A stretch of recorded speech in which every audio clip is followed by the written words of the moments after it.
chapitre ce matin pourrait s'appeler une reprise, puisque j'avais parlé sur ce thème il y a 2 ans.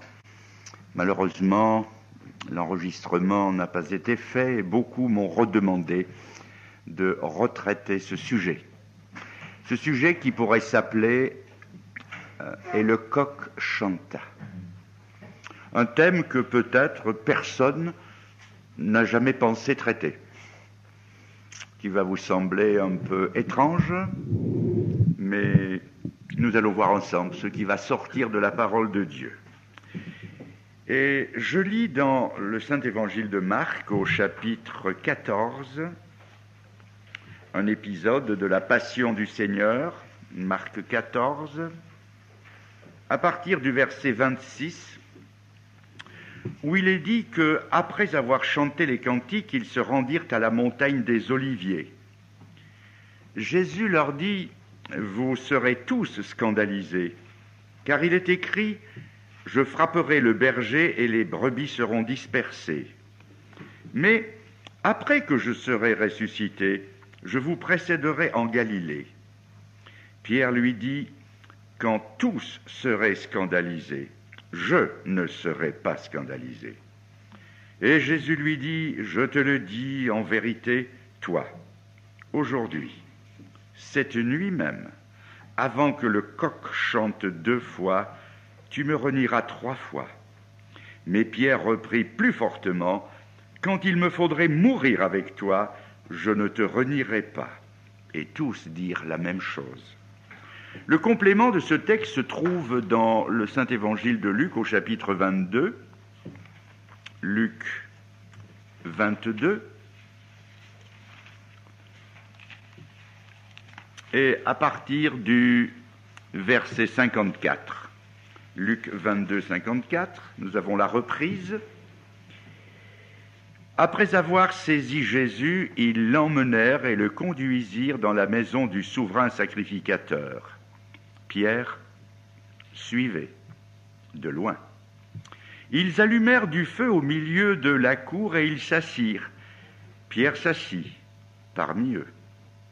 Une servante qui le vit assis devant le feu fixa sur lui les regards et dit « Cet homme était aussi avec lui. » Mais il le nia, disant « Femme, je ne le connais pas. » Peu après, un autre, l'ayant vu, dit « Tu es aussi de ces gens-là. » Et Pierre dit « Homme, je n'en suis pas. » Environ 1 heure plus tard, un autre insistait, disant « Certainement, cet homme était avec lui, car il est galiléen. » Pierre répondit « Homme, je ne sais ce que tu dis. » Au même instant, comme il parlait encore, le coq chanta.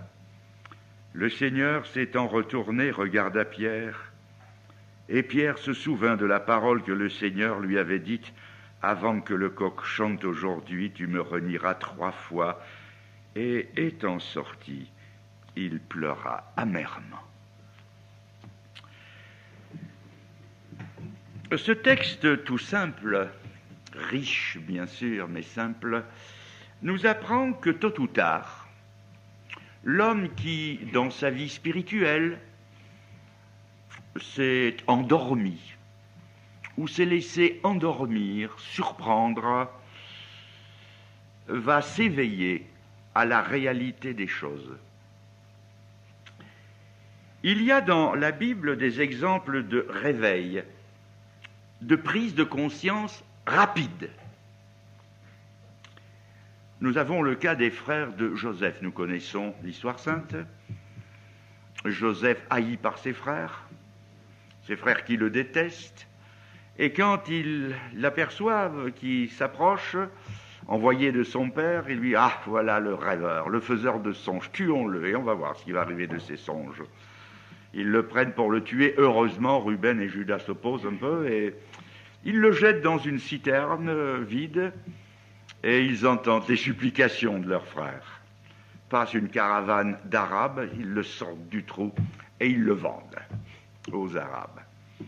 Puis ils prennent la tunique bigarrée de leur frère, ils le trempent dans du sang de chèvre, et ils vont trouver leur vieux papa Jacob qui s'abîme dans la souffrance, et hypocritement, ils le consolent de l'assassinat de leur frère. Et puis les années passent, ils ont oublié. Ils vivent une vie d'honnêtes gens. Mais les années passent et la famine s'installe dans le pays. Il y a du blé en Égypte. Et leur père, leur papa, les presse d'aller en Égypte. Et ils arrivent en Égypte. Et quand ils se présentent, ils ne se doutent pas que le premier personnage de l'Égypte, après le pharaon, c'est Joseph. Joseph, qui par des péripéties que je ne vous rapporte pas, est devenu le premier personnage du royaume. Joseph les reconnaît, eux ne le reconnaissent pas. Et quand il leur demande leur identité, ils répondent. Ce qui montre à quel point ils sont endormis quant à la conscience. Ils répondent, nous sommes des honnêtes gens. Heureusement qu'ils l'ont dit, parce qu'on ne l'aurait pas cru. Et à partir de ce moment-là, Dieu entre en action. À partir de ce moment, Dieu va mettre des bâtons dans les roues. Tout va tourner carré dans leur vie, tout. Jusqu'au moment où, assis ensemble, ils parlent. Et tout à coup ressurgit de 15 ans, 17 ans, 20 ans, quelque chose, un souvenir. Et Ruben leur dit, je vous l'avais dit, quand notre frère était là dans le trou, et qu'il nous suppliait de lui garder la vie. Et oui, là, pour les réveiller, Dieu se sert d'un contretemps, d'une série de contrariétés. La contrariété, le contretemps vont être les agents de Dieu pour réveiller la conscience des frères de Joseph. Ailleurs, nous avons une autre situation, c'est un certain Balaam, dont je vous ai parlé l'autre jour, personnage mystérieux, voyant, prophète, cet homme qui prétend servir Dieu et qui en même temps sert surtout Mammon, l'argent. Il a un œil fixé vers le ciel et l'autre qui regarde comme un caméléon le tas d'or qu'on lui propose. Et il va pour maudire le peuple de Dieu, une première fois, une deuxième fois. Dieu l'empêche de le faire. Et puis, une fois encore, le voilà qui part, croit-il avec la permission de Dieu. Et il va monter plutôt sur son âne. Son âne, et il fait des châteaux en Espagne. Il rêve ce qu'il va faire avec tout cet argent. Il va changer son bon vieux bourricot contre un attelage de pur sang. Il fait des projets, des carrosses, grand équipage. Et pendant qu'il va devant lui, il y a l'ange de l'Éternel avec l'épée à la main. Et chose étrange, l'âne voit ce que le voyant ne voit pas. Et ça m'a fait dire que Balaam avait les oreilles plus longues que son âne.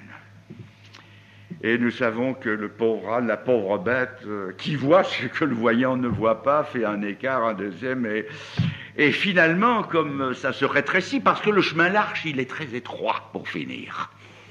C'est le chemin large de l'amour de l'argent, et ça finit mal, et il va se coincer la cheville contre un mur, ça fait très mal. Essayez un peu une éraflure de la cheville, il est là, et il bat son âne tant et plus. Et bien sûr, tout à coup, l'âne, par une mystérieuse intervention de Dieu, parle, engage une conversation, et arrête, nous dit l'apôtre Pierre, la démence du prophète. Petite parenthèse que je ne pensais pas vous dire, un incrédule, un moqueur a dit un jour, mais vous croyez quand même pas à cette histoire, non? Cette histoire d'un âne qui a parlé comme un homme. Et ce frère lui a répondu, oh, vous savez, monsieur, dans un monde où la plupart des hommes parlent comme des ânes, pourquoi un âne ne parlerait-il pas comme un homme? Mais la conclusion de cela, c'est que tout à coup, ses yeux s'ouvrent et il voit. Dieu a comme agent un âne. Il se sert d'une contrariété, il se sert d'un âne. Et je veux bien être un âne ce matin, si j'arrête quelqu'un sur le chemin de sa folie. Ninive, la grande ville, est plongée dans le sommeil de la mort. ville cruelle, adonnée à l'idolâtrie, à la magie. Elle se perd. Et Dieu lui envoie Jonas, un serviteur récalcitrant qui n'en veut pas. Dieu va se servir de quelqu'un qui nous étonne aujourd'hui encore. Et Dieu va parler à un peuple. La plus grande métropole du monde de l'époque va s'abîmer dans une repentance authentique. Et l'espace d'une génération, Ninive va être sauvée. Dieu se sert là, non plus d'une contrariété, non plus d'un âne, mais d'un Jonas récalcitrant. Et il va réveiller tout un peuple. Quelle repentance! Dans l'Évangile, nous trouvons un homme qui s'est endormi aussi. C'est un riche fermier quant à sa conscience, quant à sa vie, quant à son âme.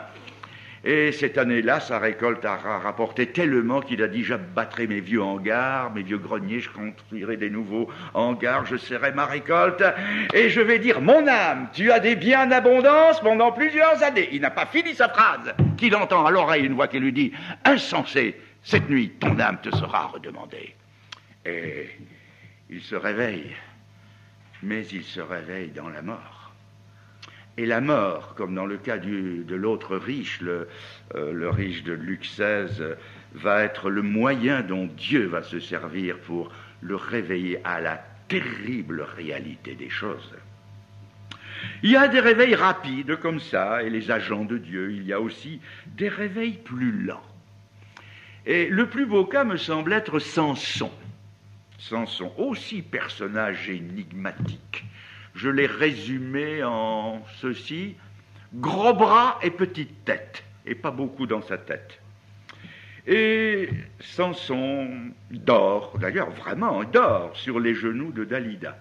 Il dort, il s'endort, il joue avec le péché, il va manipuler le péché, mais comme ces terroristes irlandais, leur bombe qu'il porte va lui sauter à la figure. Et Samson va perdre la vue. Et là, cet homme qui n'a pas honoré Dieu, qui a perdu sa puissance, va faire l'amorce d'un formidable retour à Dieu. Il y a la croissance de ses cheveux, mais il y a surtout les cheveux, ça a grandi lentement. Mais il y a le retour à son Dieu. Alors il pèse ce qu'a été sa vie. Il revient à son Dieu. Et Dieu, là, va se servir du châtiment pour le ramener à lui. Et nous savons que la finale, c'est que dans sa mort, Samson a tué plus d'ennemis que dans sa vie.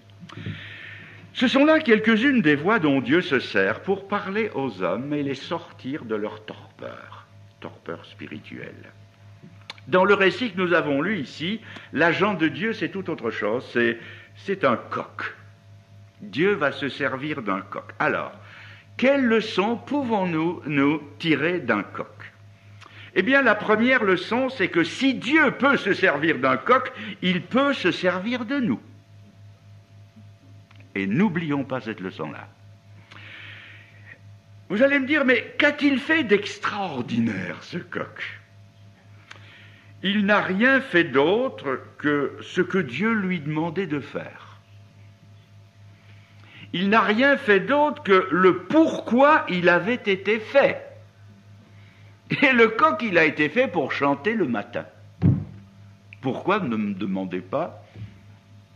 Le général de Gaulle disait « les choses étant ce qu'elles sont ». Ben, c'est comme ça. Moi, je ne chante pas pour faire lever le soleil, le chien n'aboie pas, le cheval ne hennit pas, mais le coq, il chante. Comme le dit Chantecler, il croit qu'il va faire lever le soleil. Et il chante. C'est comme ça. Il a été fait pour ça.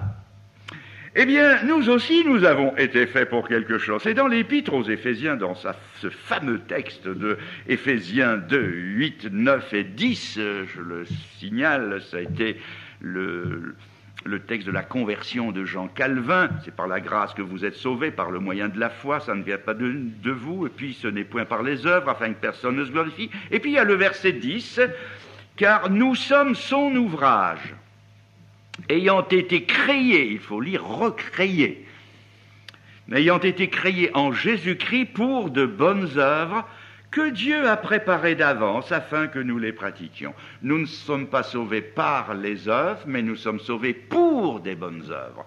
Nous avons donc été faits pour des choses que Dieu a préparées pour chacun de nous, quelque chose de différent. À nous de découvrir, dans notre communion avec Dieu, ce que Dieu nous a appelés à faire.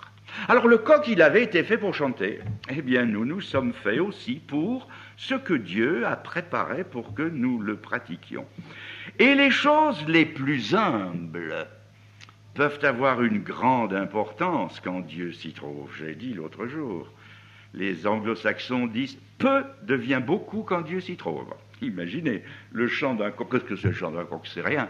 Et pourtant, quand Dieu s'y est trouvé. Remarquons aussi que ce que le coq devait faire, il l'a fait ponctuellement. Il ne l'a pas fait à l'heure près, il ne l'a pas fait à la minute près, il l'a fait à la seconde près. Et il y a eu dans cet instant une conjoncture extraordinaire d'événements. Non seulement il y avait le cri du coq, mais il y avait le lever du soleil, il y avait la parole de Jésus-Christ, il y avait la sensibilité de Pierre, il y avait l'action du Saint-Esprit, et il y a eu le regard de Jésus qui s'est posé sur Pierre. Et le fait est que Pierre n'a pas pu résister, et il est sorti pour pleurer amèrement. Amèrement. Ça, c'est la repentance. Amèrement. Et voilà, c'est dans ce texte une invitation à bien faire ce que nous avons à faire comme lui, avec ponctualité, avec intégrité et avec sincérité. Et c'est vrai qu'une action de grâce au culte, une action de grâce bien rendue, une prière, dite d'une façon audible, peut éveiller une âme, un frère, à une vérité que jusque-là il n'avait pas comprise. J'ai souvent reçu, et beaucoup, de la part d'une action de grâce et d'une prière, un message bien envoyé, avec à propos, au temps opportun, peut tirer de sa torpeur et de sa fausse situation une âme, une famille, une congrégation, même tout un pays. Ça a été le cas de Ninive. Jonas est venu avec bien peu de choses, et une invitation bien présentée, un témoignage, rien que « Ah, si vous saviez », comme la jeune fille de 2 Rois 5, la petite servante de la femme de Naaman qui n'a dit qu'une phrase, on ne sait rien d'elle avant ou après. Elle a dit « Ah, si mon Seigneur connaissait le prophète qui est à Samarie, il le guérirait de sa lèpre. » Une seule phrase. Jonas non plus n'a pas fait des longs discours, encore 40 jours. Jean-Baptiste non plus, repentez-vous, le royaume de Dieu est proche. Et le coq non plus n'a pas fait de longs discours. Mais il a été la trompette de Dieu qui ne rend pas un son confus. Et Pierre a très bien compris son langage. Il en avait entendu des milliers de chants de coq pendant sa vie, mais celui-ci qu'il entendait, il était différent de tous les autres. Il était pour lui, et il était pour lui tout seul. Mon message est pour quelqu'un ce matin, tout seul. Ce que j'ai dit d'une façon ou d'une autre, vous l'avez déjà entendu des dizaines de fois, mais aujourd'hui c'est différent. Remarquez que personne en dehors de Pierre et de Jésus ne se doutait de ce qui se passait. Pas même le coq, modèle du prédicateur. Moi, je ne sais pas ce qui se passe dans votre cœur. Je ne sais pas, rien du tout. Au moment où je parle, vous êtes peut-être très loin, dans la pensée, en train de régler une vieille affaire, entre vous et quelqu'un d'autre, ou entre vous et le Seigneur. Mais je ne le sais pas. Lui non plus ne le savait pas.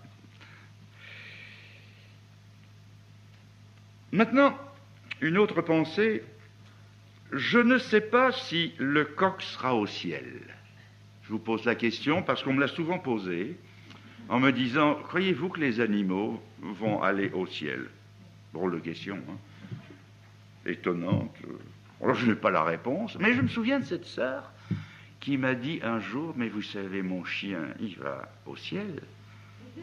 Assez étonné, bien sûr. Et puis, comme j'étais étonné, mais vous savez, mon chien, il est converti, qu'elle m'a dit. Il est chrétien. Mais je ne sais pas si je dois lui donner tort ou raison.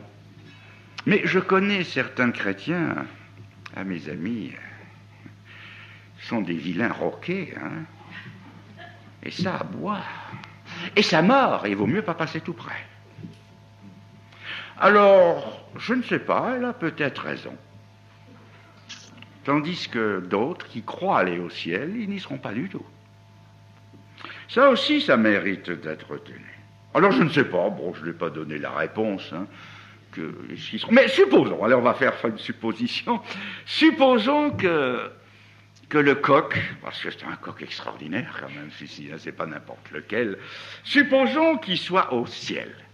On va l'admettre temporairement, on fermera la parenthèse bien sûr, mais s'il est au ciel, c'est sûr qu'il va être choyé par Saint-Pierre. Il sera comme un coq en pâte.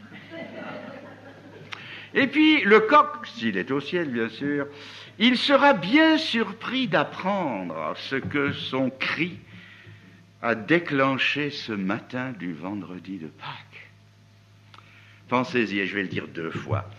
Toute la vie et le ministère d'un homme, et quel homme, a tenu à la fidélité d'un coq. Toute la vie et le ministère d'un homme ont tenu à la fidélité d'un coq. Et supposons que le coq, ce matin-là, il ait dit, j'en ai marre. Depuis tout le temps, tous les matins, je chante, tous les matins, et c'est toujours la même chose. Eh bien, aujourd'hui, je me tais. Et s'il l'avait dit? Comme certains qui vont et qui disent, tous les dimanches, je vais au culte, mais aujourd'hui, je saute. Et c'est justement ce jour-là que le Seigneur va parler. Ce sera peut-être ce jour-là qu'il y sera, au culte d'une façon particulière, avec une parole pour vous, mais vous n'y serez pas. Le vieux Siméon, il faisait le service depuis toujours, il faisait la liturgie dans le temple. Et moi, comme je ne suis pas fort en orthographe, j'appelle la liturgie la léthargie.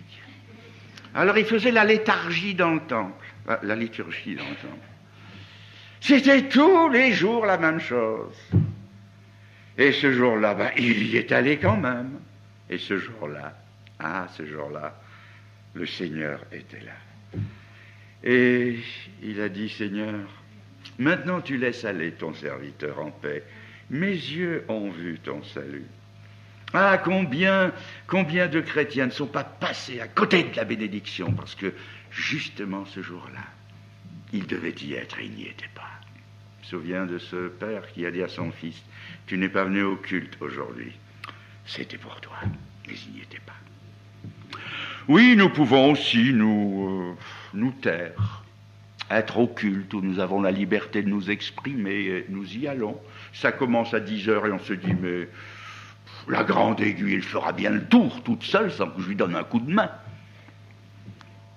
C'est vrai, mais il y manquerait quelque chose. Comme il aurait manqué quelque chose ce matin-là si le coq n'avait pas chanté. Et, toujours s'il est au ciel, bien sûr, quand on lui posera au coq la question, quand Pierre lui posera la question au coq, elle lui demandera, dis donc un peu, le coq, devine un peu lequel de tes chants a le plus influencé l'humanité. Et le coq, il pensera à tout sauf à ce matin-là. Alors, Pierre, allez, devine un peu. Le jour où j'ai le mieux chanté, Pierre, oui, je sais pas moi, c'est le jour où je me suis marié à mon harem de poules. Et Pierre va dire non. Alors, le jour où je suis passé à la casserole. Et Pierre va dire non. Alors je donne ma langue au chat. Et Pierre va lui dire, tu sais, le jour où tu as le mieux chanté, c'était le matin d'un certain vendredi de Pâques. Et le coq, il va répondre, mais Pierre, c'est pas possible. J'étais enroué ce jour-là, je me souviens, j'ai dû m'y reprendre à 2 fois. C'est écrit. Et en cela, il est encore un modèle des prédicateurs. Parce que nous, les évangélistes, et mon frère aussi, il y a des jours où nous chantons moins bien, et on n'est pas très fiers. Il faut s'y reprendre à 2 fois pour trouver la véritable formule, la belle phrase, et on n'est pas fier de soi. Et pourtant, c'est parfois dans ces jours-là qu'on parle le mieux. Mais on ne le sait pas. Et je me souviens des aventures malheureuses que j'ai eues, ou humainement malheureuses, qui flagellaient mon orgueil personnel. Et entre autres aventures, je raconterai celle-ci que j'ai racontée plusieurs fois parce qu'elle est inoubliable. C'est la première fois que, relativement jeune évangéliste encore, je descendais dans le midi de la France. Et de la Belgique, j'étais descendu à Montpellier pour une réunion assez importante au GBU. GBU de Montpellier, ça s'est bien passé, beaucoup de monde. Et puis après, moi je m'attendais à ce qu'ils allaient me loger. J'étais descendu avec ma 2 chevaux, là.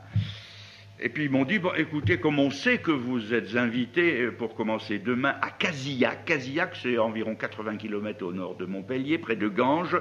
C'est la porte des Cévennes, un peu comme Anduze. Et alors ils m'ont dit, ben, le plus simple, il était tard, hein, 10h30, 11h. Ils m'ont dit, c'est que vous y alliez. Mais je n'avais jamais passé par ce chemin-là, partir. Où j'allais? Ben, chez qui je savais. Hein, c'était à l'église réformée évangélique indépendante, dont le pasteur est monsieur Filleul, Casillac, je ne sais pas où c'était. Enfin, on m'a indiqué la route, un petit col à monter dans les 80 km. Il n'y avait pas de téléphone à cette époque, hein, attention. Aujourd'hui, c'est facile, on a la main en poche. Mais alors, pas de téléphone, et même s'il y avait des cabines très rares, eux n'avaient pas le téléphone. Alors, je remonte dans ma 2 chevaux, qui a des résultats, des performances étonnantes et souvent détonnantes, selon le cas. Et je roule, et puis j'ai revu la route il y a quelque temps, c'est une belle route après ça, mais alors c'était la petite route. Et j'arrive dans Ganges, ben, je ne savais pas où c'était, et puis je passe le pont, je vois une lumière, je frappe, Casillac, vous passez le pont et c'est là au-dessus. Alors je passe avec ma voiture, je monte, je revois encore, puis tout à coup une grande affiche suspendue au travers de la route, bienvenue. Ah, c'est quand même pas pour moi, ça, enfin soit. C'était pour moi, c'était pour la campagne. Enfin pour ceux qui viendraient assister à la campagne. Et Jean, c'était la nuit noire, il était minuit et demi, 1h, je sais plus trop bien. Je tourne dans le village, puis d'un côté, puis de l'autre, en bas, en haut, je reviens sur une place. C'était là qu'on allait faire la campagne, en plein air. Il y avait un gros chien qui aboyait, là, une sorte de bouvier bernois. C'était pas le bouvier, mais avec sa grosse voix de chien qui... Et puis je me dis, où est-ce que je vais faire? Bon, je vais passer la nuit dans ma voiture, que faire d'autre, dans 2 chevaux. Puis je vais un peu plus loin, donc je vois dans la nuit une masse encore plus sombre, avec une petite lumière. Alors je me dirige, c'était là, c'était le temple réformé évangélique indépendant, j'étais bien reçu, il m'attendait encore. Alors le lendemain, on commence la campagne, cette campagne à Casillac. En plein air, les bancs du temple étaient là, sous les platanes. Il y avait du monde, on peut dire. Il y avait un débarcadère, et sur le débarcadère, on avait mis l'estrade. Et toute cette campagne s'est faite là, avec l'aide d'un projecteur, un phare de voiture qui éclairait. Et j'étais là, avec une estrade de fortune, le vent qui tournait les pages de ma Bible. Il y avait...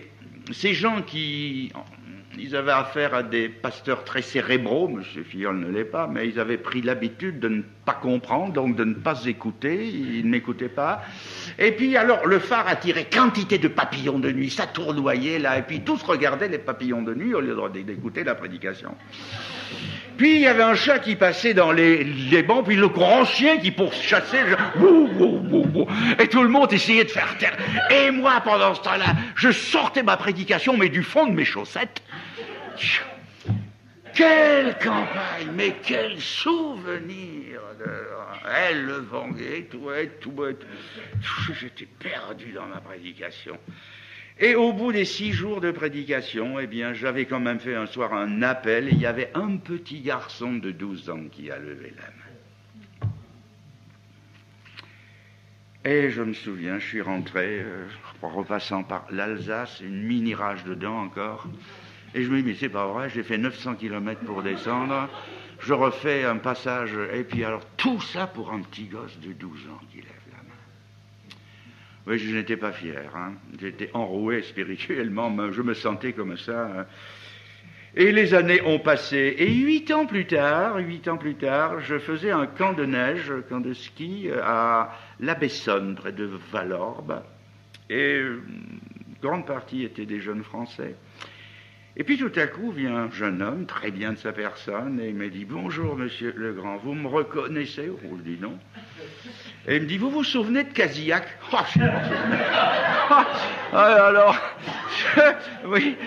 Eh ben, il me dit, voilà, moi, j'étais là, j'avais 12 ans, et je me suis donné au Seigneur. 8 ans après. Et ce jeune homme, il a progressé, il a marché avec le Seigneur, il a épousé une jeune fille de l'armée du salut, une chrétienne, et tous les deux se sont engagés dans une œuvre annexe de l'œuvre de Dieu. Alors, je me suis rendu compte que j'étais un peu comme ce coq-là, mais le Seigneur était présent.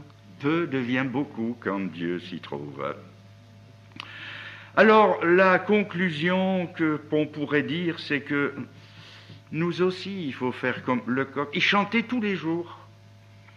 Et dans ce que Dieu nous demande de faire, il y a un côté répétitif. Il faut rendre témoignage. Et souvent, ça ne suffit pas de le faire une fois, il faut le dire une deuxième fois, il faut le dire une troisième fois, il faut réinviter encore une fois. Voyez-vous, c'est comme les parents qui élèvent des enfants. La maman dit, vous avez entendu cette phrase, hein, mais il faut répéter 100 fois la même chose. Ben oui. Mais c'est la 101e fois que ça va porter. Et c'est ça dans la vie chrétienne, c'est pas facile, ces choses répétitives. Par exemple, faire joindre les petites mains des enfants chaque soir avant d'aller les mettre au lit. Tous les soirs. Et comme le disait une sœur, préparer la famille pour être culte, pour être présente au culte tous les dimanches. C'est pas une mince affaire. Répétitif, il faut le faire. Alors que cela nous encourage, frères et sœurs, c'est là la conclusion que j'apporte. Vous vous souviendrez, je pense, du coq, mais n'oubliez pas la conclusion. C'est qu'il faut être fidèle dans les petites choses. Le coq a été fidèle. Il a fait ce que Dieu lui demandait de faire. Alors faisons ce que Dieu nous demande de faire. Et dans l'Église, dans nos églises évangéliques, eh bien nous pouvons être fidèles dans ce que le psalmiste a dit. Je n'ai pas la référence, mais je sais qu'il a dit ceci. Ma langue est comme la plume d'un habile écrivain. Je dirai les choses que j'ai composées pour le roi. Je dirai les choses. Il n'est pas dit je tairai les choses, mais je les dirai. Et nous avons des choses à dire. Oh, pas des cocoricos évangéliques. D'ailleurs, il n'y a pas de quoi en avoir. Mais être tout simplement fidèle, je dirai les choses que j'ai composées pour le roi. Amen.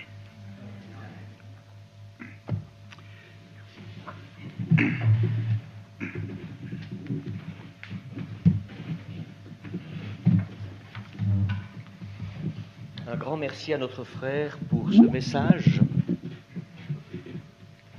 Je crois que c'est l'heure de l'offrande. Voilà, j'ai vu quelqu'un qui tout à coup... J'ai oublié. Non mais laissez-moi finir ma phrase. L'offrande de lèvres qui confessent son nom. C'est un terme de la Bible. Je me demande, chers amis, s'il y a parmi nous quelqu'un qui n'a jamais osé prier en public. Je ne sais pas, hein? Si c'était le cas, c'est maintenant. Moi? Et pourquoi pas toi? Comment oserons-nous rendre témoignage devant des gens qui ne sont pas chrétiens si quand nous sommes en famille, tous convertis, nous n'osons pas faire sortir un son de notre bouche? C'est pas possible. Alors, si nous sommes enroués, eh bien, allons-y, chantons. J'ai dit quelquefois dans des réunions, on va chanter, et puis il y a quelqu'un qui dit, c'est pas pour moi parce que je ne sais pas chanter, je chante faux. Je dis, chantez faux, mais de tout votre cœur. Alors, et si nous faisions nos premières armes? Et si nous avons l'habitude? Alors, si nous continuons dans cette bonne habitude, l'offrande, le fruit de lèvres qui confessent son nom. Ce ne serait pas beau, avant qu'on se sépare, d'avoir proclamé ensemble, l'un devant l'autre, que nous sommes les siens, et puis lui demander du secours pour que le tout petit témoignage qu'il attend de nous, au bon moment, au bon endroit, il soit exprimé, que ça ne soit pas un jour de grève de notre part. Alors, chers amis, moi je suggère cela maintenant. On va faire cette collecte de prière, sans que personne ne se sente contraint, surtout pas, dans la liberté. Alors, je sais bien, dans la société chrétienne, il y a les gens qui ne peuvent plus s'arrêter de prier. Des moulins à prière. Alors pensons à celui qui à côté de nous voudrait aussi avoir une toute petite place et réfléchissons à ce que nous voulons dire et qui vraiment mérite d'être dit après cette semaine par exemple. Et puis que celui qui hésite, est-ce que je me lance maintenant? Eh bien, courage, on y va. Et c'est peut-être le premier pas vers le témoignage en face de gens qui ne sont pas de la même famille et qui devraient le devenir membres de cette famille. Est-ce que vous ne trouvez pas, chers amis, vous qui avez eu le privilège de vivre cette semaine ici, que nous avons tant de choses à nous dire? Est-ce que nous voulons prier maintenant, quelques instants?